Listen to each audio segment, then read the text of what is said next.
在英国有一名铁路的售票人员自称被感染了新冠病毒的患者吐口水，结果13天之后死亡。目前警方是进入调查当中。而为了要避免疫情扩大，所以西班牙是针对了欧洲申根区的入境旅客来进行14天的强制隔离。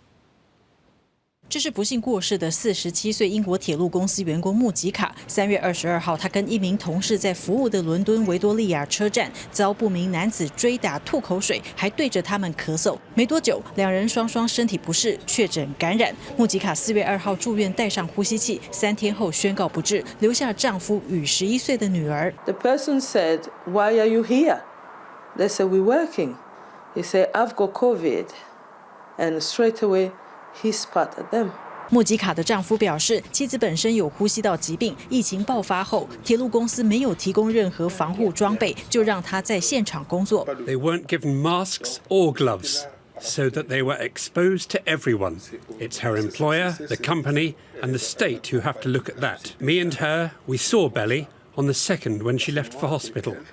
Then we didn't see her again. 不仅没能见到家人最后一面，受到禁足措施的限制，穆吉卡的葬礼也只有女儿在内10名亲友参加。穆吉卡所属的工会英国运输受薪人员协会则是质疑，穆吉卡属于高风险族群，雇主也清楚她的状况，却还让她在第一线工作。铁路公司表示正在调查此案，交通警察也发布讯息，请民众协寻当时涉案的男子。西班牙政府宣布15号起，所有从欧盟申根区入境西班牙的旅客必须隔离14天。隔离期间，除了购买生活物资、就医等必要情况，其余时间不得出门。不过，跨境工作者，像是货物运输司机、航班机组员以及医护人员不在此限，只要他们未曾跟任何感染者接触过就好。这项规定将持续到24号国家紧急状态结束。如果紧急状态延长，相关规定也随之延长。